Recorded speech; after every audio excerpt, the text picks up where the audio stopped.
Bismillahirrahmanirrahim. Assalamualaikum warahmatullahi wabarakatuh. Alhamdulillah wassalatu wassalamu ala Rasulillah wa ala alihi wa sahbihi wa mawalah wa la hawla wa la quwwata illa billahi wa ba'du.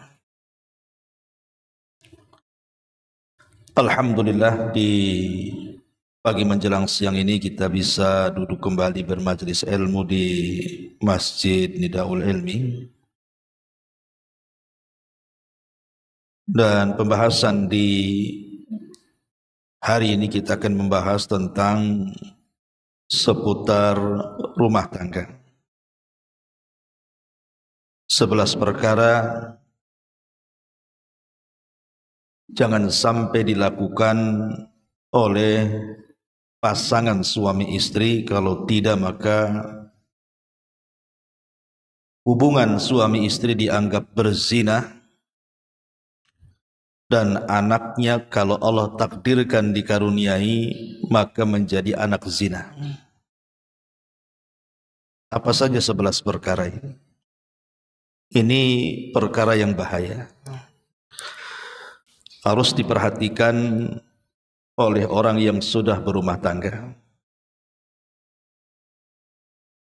Karena di masyarakat awam khusus umumnya, bahkan di sebagian yang sudah mulai hijrah juga, terkadang ada hal-hal yang tidak dipahami dalam hukum-hukum berumah tangga, yang harusnya hubungan suami istri itu mendapatkan sebuah pahala. Sebagaimana hadis Nabi SAW, wa fi bud'i ahadikum sadaqah, bahwa menggauli seorang istri itu sebuah sedekah. Karena mendatangkan 11 perkara ini akhirnya menjadi dosa, bahkan dianggap berzina. Ma'asyiral muslimat yang dimuliakan Allah Azza wa Jalla, karena kita tahu bahwa di antara tujuan pernikahan dalam Islam itu, sebagaimana sabda Nabi SAW dalam sebuah hadis yang masyhur, ya ma'syaras sabab man istata'a minkumul ba'ata falyatazawwaj fa innahu aghaddu lil basari wa ahsanu lil faraji wa man lam yastatif alaihi bis saumi fa innalahu wijaun. Wahai para pemuda, barang siapa di antara kalian berkemampuan untuk menikah, maka menikahlah, karena nikah itu lebih menundukkan pandangan dan lebih membentengi kemaluan. Dan barang siapa yang tidak mampu, maka hendaklah dia berpuasa, karena puasa itu bisa menjadi benteng. Artinya tujuan pernikahan itu salah satunya adalah untuk melampiaskan hasrat yang halal. Karena kalau seandainya seseorang itu melampiaskan hubungan badan antara laki-laki dan perempuan di luar ikatan nikah, tentu dianggap haram dan masuk dalam hukum perzinahan. Ma'asyiral muslimat yang dimuliakan Allah Azza wa Jalla, lebih daripada itu, tujuan pernikahan adalah mencari keturunan. Mencari keturunan. Makanya orang yang menikah kemudian punya anak biasanya senang. Dan bukti senangnya, terkadang dia buat acara akikah, bahkan diberitahu anak-anaknya kepada orang lain supaya orang tahu bahwa itu anaknya. Tapi kalau hasil zina biasanya tidak akan bahagia.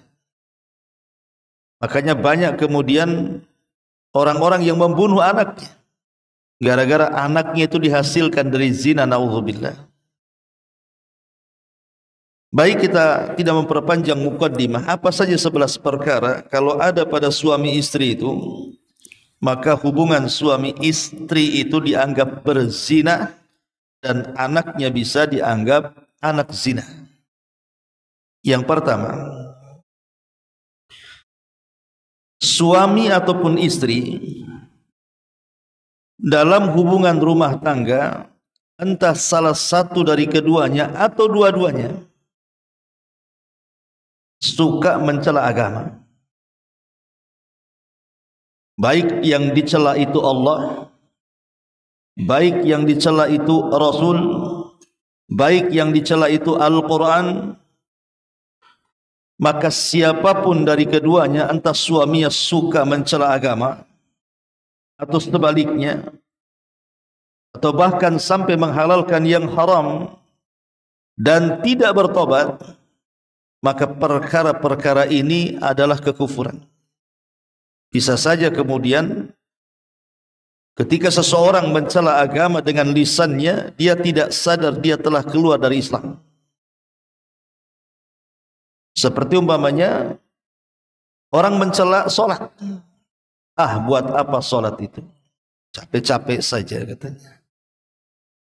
Atau mencela puasa. Buat apa puasa? Lapar-lapar saja katanya.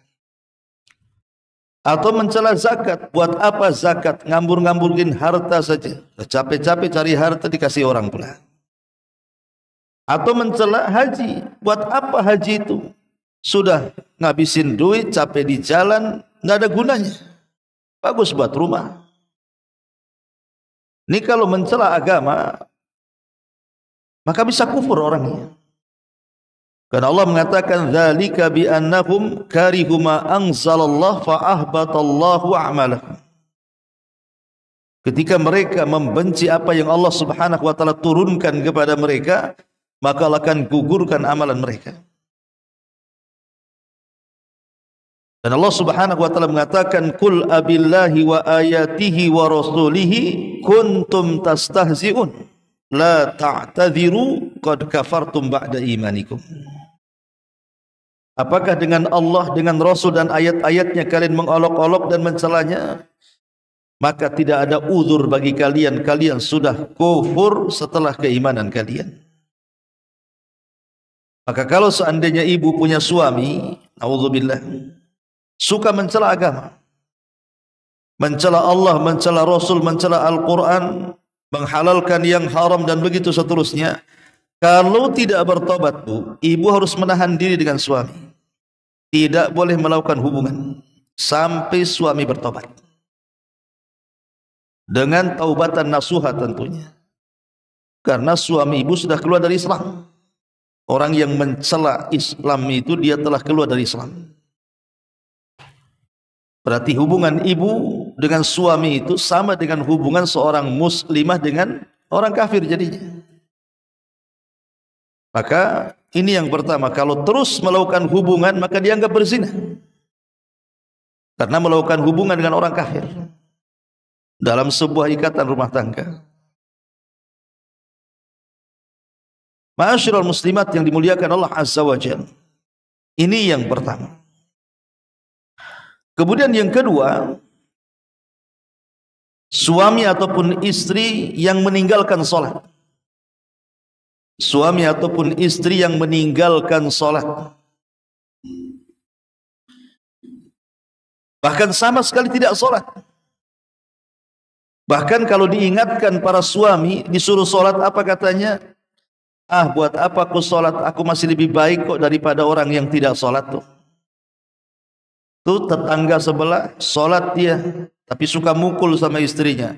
Bagus, aku tak sholat, aku tak pernah mukul katanya. Itu sholat pengangguran tuh. Aku tak sholat pun kerja ada, gaji banyak. Hidup kalian aku cukupi. Dia tidak sadar kalimat itu menjadikan dia keluar dari Islam. Orang yang tidak sholat bisa keluar dari Islam. Apalagi kalau seandainya sampai mengingkari kewajiban sholat, maka tidak ada khilaf di antara ulama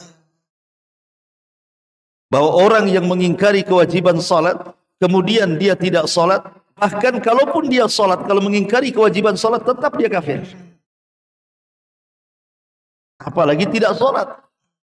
Dan itulah kebanyakan di masyarakat. Mereka tidak peduli dengan sholat, seolah-olah sholat itu tidak wajib bagi mereka. Kayaknya orang nggak sholat itu tenang-tenang aja tuh, tidak ada beban bagi dia. Dia tidak sadar bahwa orang yang meninggalkan sholat itu bisa mengakibatkan kepada kekafiran. Kata Nabi SAW, al-ahdu bainana wa bainakumus salatu faman tarakaha faqad kafar. Perbedaan kita dengan orang kafir itu di sholat. Barang siapa yang meninggalkannya, dia bisa kafir. Yang diperselisihkan para ulama itu, kalau meninggalkan sholat karena malas, artinya dia lebih banyak sholat, tapi kadang-kadang meninggalkan karena malas. Nah, ini yang diperselisihkan para ulama. Ada yang mengatakan tetap dia kafir, ada yang mengatakan hanya sampai ke tingkat fasik saja. Artinya masih Islam tapi dia melakukan dosa besar. Tapi kalau seandainya lebih banyak meninggalkan sholat dibandingkan melakukannya, ini ijma' kesepakatan, tidak ada khilaf, kafir dia. Kata Syekhul Islam Ibn Taimiyah rahimahullahu ta'ala, dia mengatakan, man taraka salata jumlatan faqad kafara ijma'an. Barang siapa yang meninggalkan sholat secara jumlah, lebih banyak meninggalkan dibandingkan melakukannya, maka kafir secara konsensus para ulama, sepakat ulama.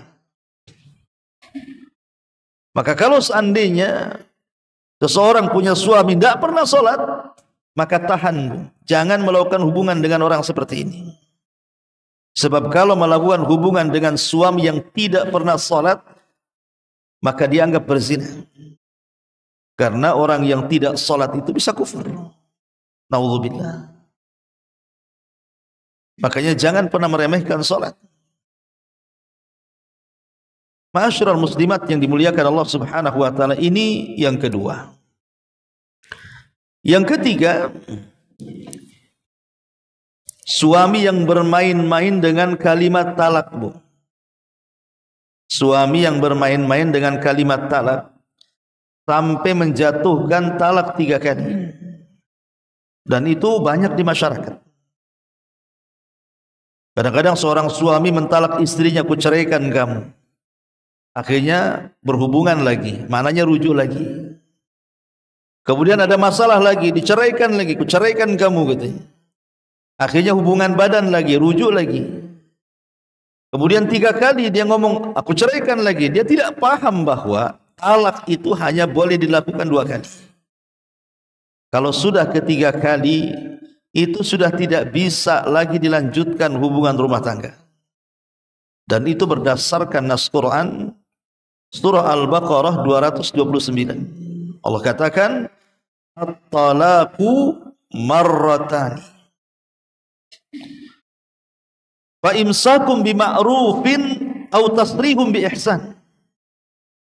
Wala yahillu lakum an ta'khudhu mimma ataitumuhunna syai'an illa an yakhafa alla yuqima hududallah. Fa in khiftum alla yuqima hududallah fala junaha 'alaihima fi maftadat bih tilka hududullah fala ta'taduha wa man yata'adda hududallah fa ulaika humuz zalimun." Talak yang dapat rujuk itu cuma 2 kali, Bu, kata Allah. Setelah itu suami dapat menahan dengan baik atau melepaskan dengan baik, kata Allah. Dan tidak halal bagi kamu mengambil kembali sesuatu yang telah kamu berikan kepada mereka, kecuali keduanya, maksudnya suami istri, khawatir tidak mampu menjalankan hukum-hukum Allah. Jika kamu, maksudnya para wali, khawatir bahwa keduanya tidak mampu menjalankan hukum-hukum Allah, maka keduanya tidak berdosa atas bayaran yang harus diberikan oleh istri untuk menebus dirinya. Itulah hukum-hukum Allah, maka janganlah kamu melanggarnya. Barang siapa melanggar hukum-hukum Allah, mereka itulah termasuk orang zalim. Artinya kalau seandainya orang itu sudah diceraikan 3 kali, kok masih juga melakukan hubungan badan, zalim dia, dan termasuk berzina. Termasuk berzina. Tak boleh. Makanya kenapa ini nasihat juga para suami, sampaikan ibu kepada para suami, jangan mudah mengucapkan kalimat talak.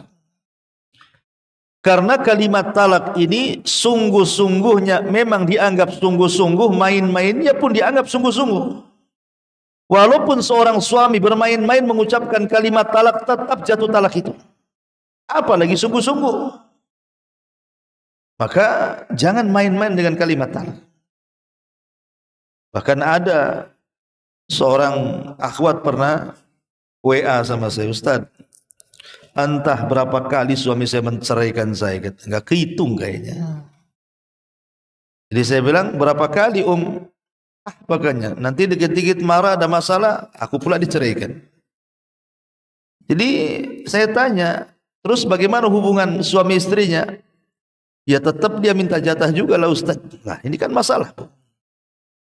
Suami kalau sudah menceraikan 3 kali, maka tidak halal bagi ibu untuk melakukan hubungan badan dengan suami. Karena talak yang boleh rujuk itu cuma 2 kali.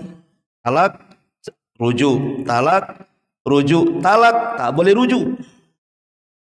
Begitu aturan agama. Ya. Ma'asyiral muslimat yang dimuliakan Allah Subhanahu wa taala. Ini yang ketiga. Jangan sampai melakukan hubungan dengan seorang suami yang sudah menceraikan istrinya 3 kali talak.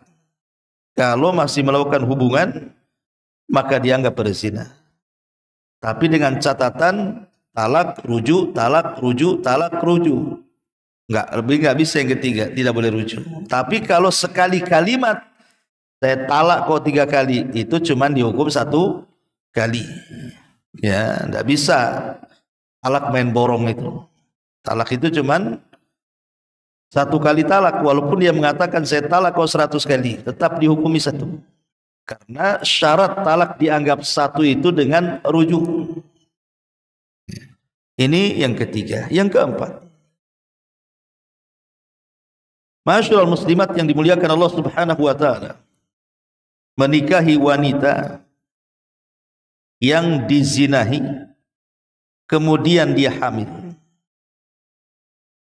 Banyak di masyarakat kadang-kadang ada tradisi itu yang buruk. Ada anak muda pacaran dengan seorang wanita, kemudian tidak direstui orang tuanya, akhirnya dizinahi sampai hamil biar direstui. Itu ada tuh kebiasaan kayak gitu tuh. Jadi menikahi orang yang sudah dizinahi kemudian dia hamil. Setelah hamil baru dinikahi itu. Masyarul muslimat yang dimuliakan Allah Azza wa Jalla, memang kita katakan terjadi perselisihan ulama. Apakah boleh seseorang itu menikahi wanita yang sudah hamil karena dizinahi? Dalam mazhab Hanafiyah dan juga Syafi'iyah, boleh menikahi wanita hamil dari zina, tetapi dia mengatakan fala yahillu lahu wat'uha hatta tadha, tapi hanya boleh dilakukan akad saja. Selepas akad pernikahan tidak boleh digauli sampai melahirkan, supaya tidak tercampur antara sperma haram dengan sperma suci. Kenapa demikian? Karena Rasul yang mengatakan, man kana yu'minu billahi wal yaumil akhir fala yasqi ma'uhu zar'a ghairihi. Barang siapa yang beriman kepada Allah dan hari akhir, maka tidak boleh mengairi airnya kebun yang diairi orang lain. Hadis ini seolah-olah umum, apakah yang menikahinya orang yang menzinahinya, ataukah yang menikahinya bukan orang yang menzinahinya. Tetapi para ulama ada juga mengatakan bolehnya menikahi wanita hamil itu khusus bagi yang menzinahinya saja. Tapi yang tidak menzinahinya hanya untuk menyelamatkan rasa malunya saja, maka tetap dalam agama tidak boleh. Karena tidak boleh mengairi air kebun yang sudah diairi orang. Ini kinayah dari Nabi. Tapi dalam mazhab yang lain, mazhab Maliki dan Hambali mengatakan tidak boleh. menikahi wanita hamil, apakah hamilnya atau apakah dinikahi orang yang menghamilinya atau dinikahi bukan orang yang menghamilinya, tetap tidak boleh secara mutlak sampai melahirkan. Jadi sini ada dua pendapat. Ada yang membolehkan tapi dengan catatan bagi yang menzinahinya saja. Itu pun setelah menikah tidak boleh digauli sampai dia melahirkan. Tapi ada yang mengatakan mutlak tidak boleh. Dan inilah pendapat yang kuat sebenarnya. Karena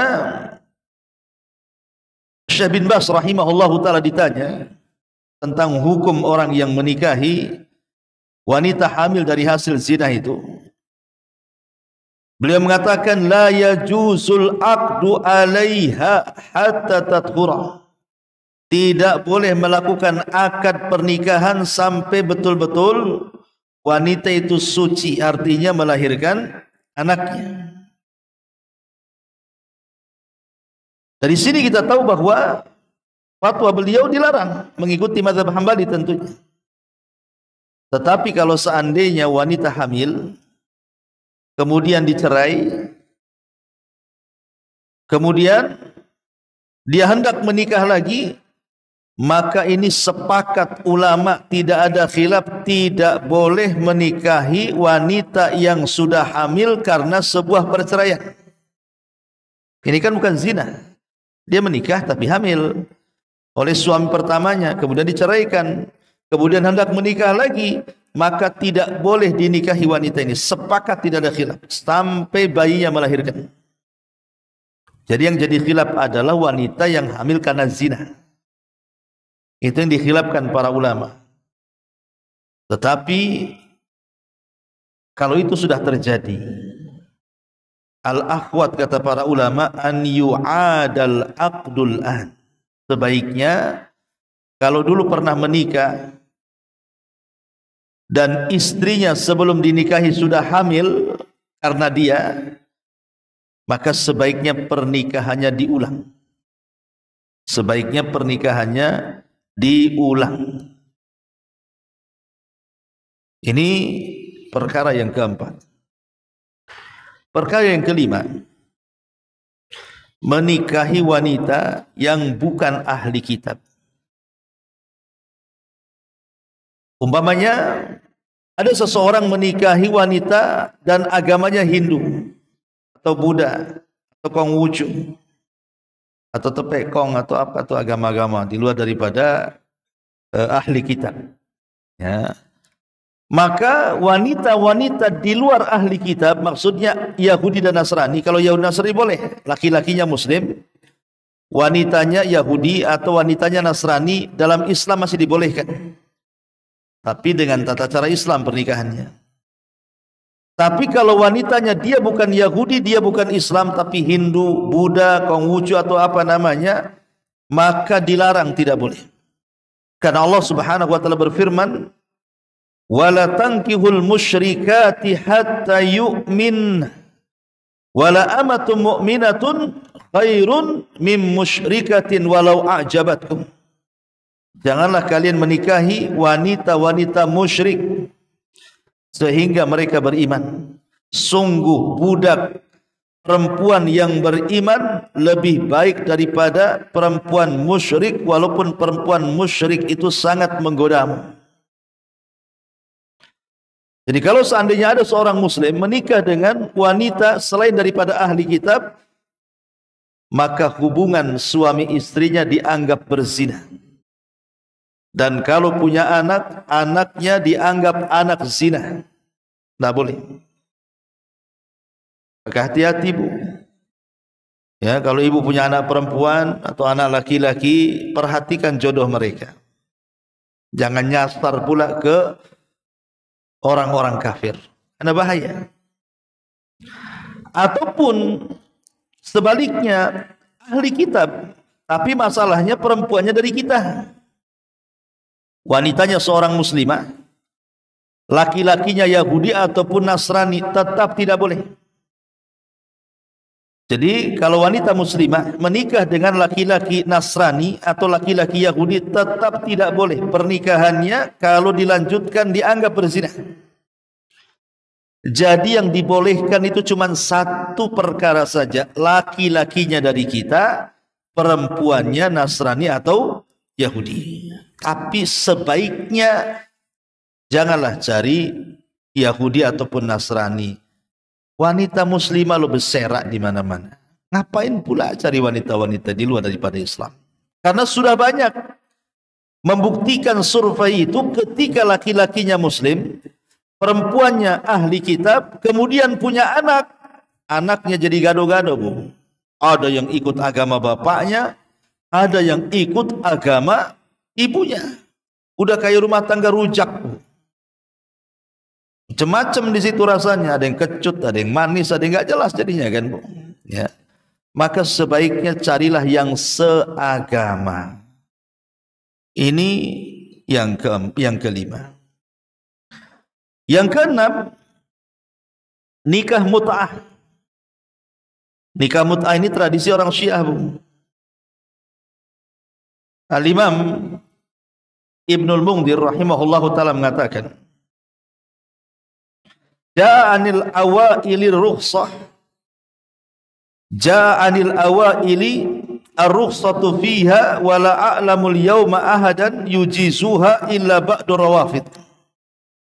Kata beliau, memang dulu di zaman Rasul pernah Rasul sallallahu alaihi wasallam memberikan rukhsah boleh nikah mut'ah. Tapi hari ini kata beliau, aku tidak tahu ada satupun ulama ahli sunnah yang membolehkan nikah mut'ah kecuali orang Rafidhah.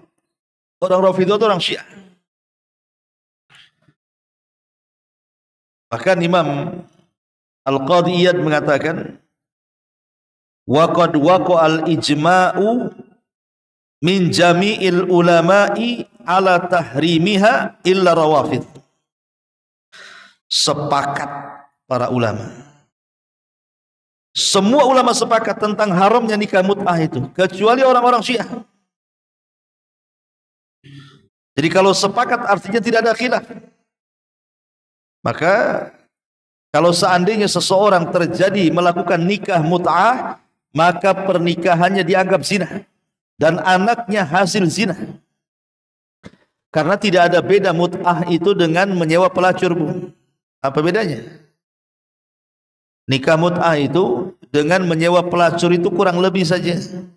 Seperti itu gambarannya. Seorang laki-laki datang ke lokalisasi, kemudian tawar-tawaran berapa harganya, kemudian melakukan hubungan suami istri. Itulah zina. Begitulah nikah mut'ah. Jadi kurang lebih saja gambarannya. Makanya kalau seandainya orang terjerumus kepada nikah mut'ah, maka hubungan suami istri dianggap berzina dan anaknya dianggap anak hasil zina. Ini yang keenam. Kemudian yang ketujuh, menikah dengan wanita yang masih ada masa idahnya. Umpamanya ada seorang wanita dicerai oleh suaminya. Wanita yang dicerai suaminya itu kan kondisinya macam-macam, Bu. Satu, kadang-kadang dia dicerai dalam kondisi hamil, ataupun dia tidak hamil. Dia wanita haid dan sudah digauli, ataupun diceraikan belum digauli. Atau dia sudah menopause, sudah tidak keluar darah haid. Itu kan masa idahnya macam-macam, Bu. Kalau wanita hamil masa idahnya sampai melahirkan. Kalau wanita yang masih haid berarti sampai 3 kali haid atau 3 kali sucian haid. Kalau wanita yang sudah menopause 3 bulan dan itu. Jadi wanita-wanita itu ada masa idahnya setelah dicerai, talak pertama atau talak kedua. Lah apabila ada seorang wanita diceraikan oleh suaminya, anggap saja saya contohkan wanita yang masih normal haidnya. Berarti setelah diceraikan suaminya, dia tidak boleh menikah lagi selama 3 kali sucian haid. Artinya ya kurang lebih 3 bulan. Kalau seandainya di tengah-tengah karena sudah tidak sabar, sudah benci dengan suaminya, ingin menikah lagi dengan laki-laki lain, atau memang dia menikah itu gara-gara orang ketiga, akhirnya dia menikah, masa idahnya belum selesai, maka pernikahannya dianggap berzina. Tidak sah. tidak sah menikahi wanita di masa haid, di masa iddahnya. Selesaikan dulu iddahnya. Kalau habis diceraikan, selesaikan iddahnya 3 kali sucian haid, baru setelah itu menikah. Tapi kalau seandainya belum selesai masa iddahnya, maka kemudian dia menikah dengan laki-laki lain, tidak dianggap sah. Kenapa? Karena wanita yang berada di masa iddahnya itu masih statusnya istri orang. Karena bisa saja suami yang pertama ingin rujuk. Berarti ada kemungkinan suami yang menceraikannya kan rujuk. Berarti kalau rujuk, status dia masih istri. Makanya wanita yang berada di masa iddahnya itu masih ada kewajiban suami memberikan nafkah. Karena itu masih dianggap istri yang tergantung.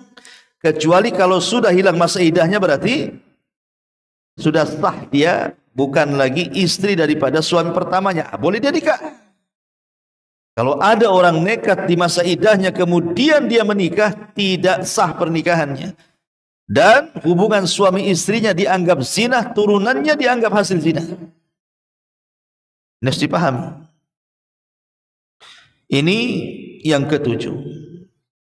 Bahkan ada sebagian ulama berpendapat, barang siapa yang menikahi wanita di masa haidnya, bukan hanya tidak sah pernikahannya, tapi dia tidak boleh menikahi dia sampai kiamat. Kenapa? Karena ada kaidah, man istajala qabla awani uqiba bihirmani. Barang siapa yang tergesa-gesa sebelum waktunya, maka diharamkan selamanya. Wanita di masa iddah ini belum waktunya dinikahi, malah dinikahi pula, maka diharamkan selamanya. Ada sebagian ulama berpendapat seperti itu. Ini yang nomor 7. Yang nomor 8, tidak boleh menggauli dalam ikatan sebuah pernikahan kalau istri atau suami ini adalah dari orang-orang yang haram dinikahi. Kan ada tuh wanita-wanita yang haram dinikahi, tidak boleh. Karena ada hubungan mahram dengan dia. Kalau ada hubungan mahram dengan dia, maka tidak boleh. Karena orang yang dilarang dinikahi itu kan pertama karena ada hubungan kekerabatan. Hubungan kekerabatan tuh seperti orang tua sampai nasab ke atas, atau anak sampai nasab ke bawah. Jadi itu tidak boleh. Bibi itu juga tidak dibolehkan. Dan itu dijelaskan ya, tentang wanita-wanita yang tidak boleh dinikahi itu disebutkan di dalam Al-Quran, di mana Allah Subhanahu wa taala berfirman, "Wala tankihu ma nakaha aba'ukum minan nisa illa ma qad salafa innahu kana fahisyatan wa maqtan wa sa'a sabila." Janganlah kalian menikahi wanita-wanita yang telah dinikahi oleh ayah-ayah kalian, kecuali kejadian pada masa yang telah lampau. Sesungguhnya perbuatan itu sangat keji dan dibenci oleh Allah, dan seburuk-buruk jalan yang ditempuh. Hurrimat alaikum ummahatukum wa banatukum wa akhwatukum wa ammatukum wa khalatukum wa banatul akh wa banatul ukh wa ummahatukum allati arda'nakum wa akhwatukum minar radha'ah wa ummahatu nisaikum wa rabaibukum allati fi hujurikum min nisaikum allati dakhaltum bihin fa in lam takunu dakhaltum bihinna fala junaha alaikum wa halailu abnaikum alladhina min aslabikum wa an tajma'u bainal ukhtaini illa ma qad salafa innallaha kana ghafurur rahim. Apa kata Allah? Diharamkan atas kamu menikahi ibu-ibumu, anak-anak perempuanmu, saudara-saudara perempuanmu, saudara-saudara perempuan seayahmu, saudara-saudara perempuan seibumu, anak-anak perempuan dari saudara laki-lakimu, anak-anak perempuan dari saudara perempuanmu, ibu yang menyusuimu, saudara-saudara perempuanmu sesusuan, ibu istri-istrimu atau mertua, anak-anak perempuan dari istrimu atau anak tiri yang dalam pemeliharaanmu, dari istri yang telah kamu campuri. Tetapi jika kamu belum mencampuri dengan istri itu dan sudah kamu ceraikan, tidak berdosa kamu menikahinya. Dan diharamkan bagimu istri-istri anak kandungmu, menantu, dan diharamkan pula mengumpulkan dalam pernikahan dua perempuan yang bersaudara kecuali kejadian pada masa yang telah lampau. Sesungguhnya Allah adalah zat yang maha pengampun lagi maha penyayang. Ini orang-orang yang disebutkan dalam surah An-Nisa ini semuanya tidak boleh dinikahi. Kalau ada orang yang menikahi mahramnya, maka hukumnya berzina, tidak sah. Nah ini karena wanita-wanita ini dilarang untuk dinikahi, haram. Termasuk juga tadi yang ke-9, berpoligami dengan mengumpulkan dua saudari. Umpamanya ada laki-laki menikah dengan perempuan, kemudian dia nikahi lagi kakaknya atau adiknya. Pokoknya dua bersaudari, satu saudari gitu ya. Maka kalau kemudian dikumpulkan dalam satu waktu berpoligami, tidak sah pernikahannya, dianggap zina. Ataupun yang ke-10, menikahi dengan saudari susuan. Saudari susuan. Maka itu tidak boleh, karena di zaman Rasul ada gitu ya, seorang sahabat yang menikahi wanita susuan, dia tidak tahu awalnya, setelah kemudian diberitahu jadi tahu. Akhirnya bercerai padahal anaknya sudah banyak kan. Ya. Maka ini juga tidak boleh. Dan yang terakhir tentunya ini yang paling parah adalah kumpul kebo. Bukan kebo yang betul yang kumpul, Bu. Orang di kebo-kebokan ya karena kayak kebo dia kumpul. Kebo kan kalau ngumpul dengan kawannya gitulah, Bu. Nggak mungkin dia terpisah tuh. Dia kumpul-kumpul aja di situ. Itu banyak sekali orang yang belum menikah hidup satu atap. Ada kan, Bu? Banyak di Batam ini. Orang jadi wanita simpanan orang-orang dari Singapura kan banyak tuh. Auzubillah. Ya. Kadang-kadang yang lebih parah lagi, saya dapat cerita, ini si istri ini punya suami di Jawa. Tapi kadang dia menikah lagi dengan AP-AP dari Singapura. Ini kan. Ya Allah ya Rabbi, ini banyak di Batam ini kan, auzubillah. Tidak boleh wanita yang sudah menikah, tidak boleh dia berpoligami. Yang boleh poligami itu laki-laki. Ya. Atau memang sama sekali tidak terikat dengan pernikahan, hidup satu atap. Maka ini dianggap berzina, na'udzubillah. Tidak dibolehkan dalam Islam. Dan kalau dia melakukan hubungan, ya zina, anaknya hasil zina kan itu. Maka, dan ini sebuah tanda-tanda dari tanda-tanda akhir zaman. Kata Nabi, inna min asyrati sa'ati an yurfa al-ilmu wa yanshurul jahlu wa yabsu zina. Di antara tanda-tanda dekatnya kiamat adalah diangkatnya ilmu, tersebarnya kejahilan, dan tersebarnya perzinahan di mana-mana. Inilah 11 perkara. Jangan sampai ada pada suami istri, kalau tidak maka dianggap berzina, dan anaknya anak hasil zina. Dan anak hasil zina itu, Bu, kasihan hidupnya. Sebenarnya kalau orang tuanya paham kalau dia punya anak hasil zina itu, apa tidak kasihan dengan anaknya? Pertama, dia tidak boleh nasabkan kepada bapaknya. Anak hasil zina itu hanya boleh dinasabkan kepada ibunya. Yang kedua, dia tidak mendapatkan warisan dari bapaknya. Dia hanya mendapatkan warisan dari ibunya. Jadi sekaya apapun bapaknya itu, tidak dapat warisan. Yang ketiga, dia tidak ada hubungan mahram dengan bapaknya. Dia hanya ada hubungan mahram dengan ibunya saja. Coba, terputus 3 perkara ini. Terputus perwalian, terputus nasab, terputus mahram, dan terputus waris. 4. Ya kan? 4 perkara terputus kepada orang yang atau anak hasil zina ini. Ya, kalau dia hasil zina ini perempuan, maka bapaknya tidak bisa jadi wali. Dianggap tidak punya wali. Lalu siapa walinya? Nabi SAW mengatakan, fasultanun waliyun ma la waliyalahu. Walinya penguasa, dalam hal ini Pak KUA. Walinya itu. Dia nggak punya wali, kasihan kan jadinya. Dia tidak dapat waris walaupun kaya bapaknya. Kasihan akhirnya tidak dapat waris. Dia tidak jadi mahram. Gak bisa, ya kan, jadi mahram.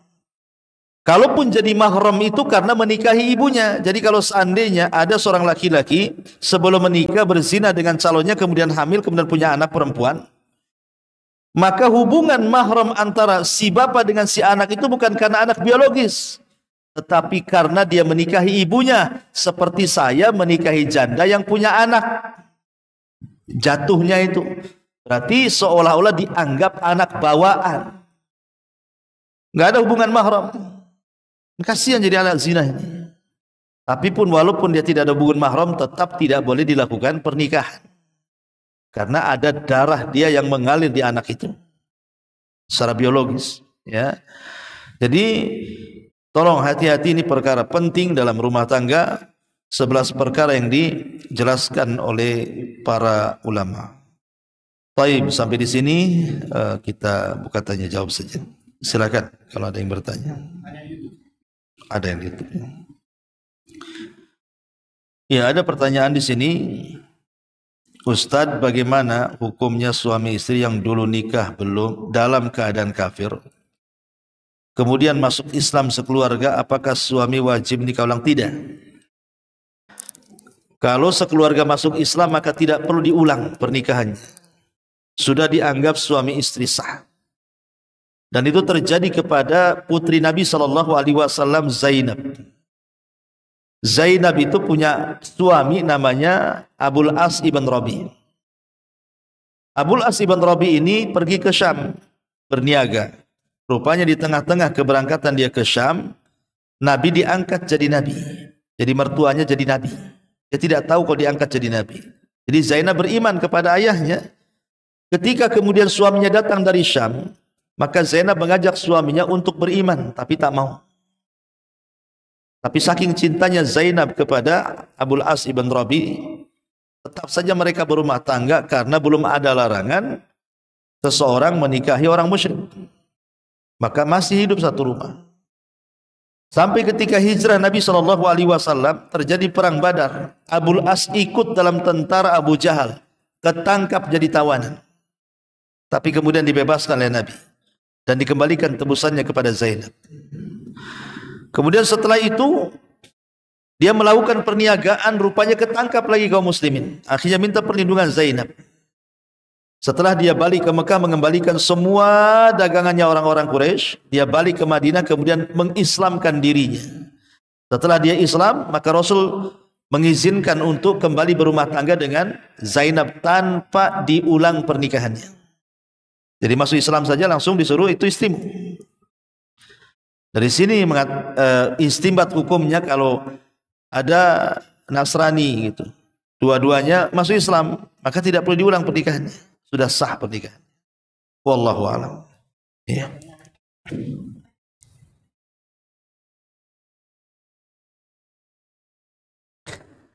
Sudah tidak ada, alhamdulillah. Mudah-mudahan ada manfaatnya. Subhanakallahumma bihamdika asyhadu an la ilaha illa anta astaghfiruka wa atubu ilaik.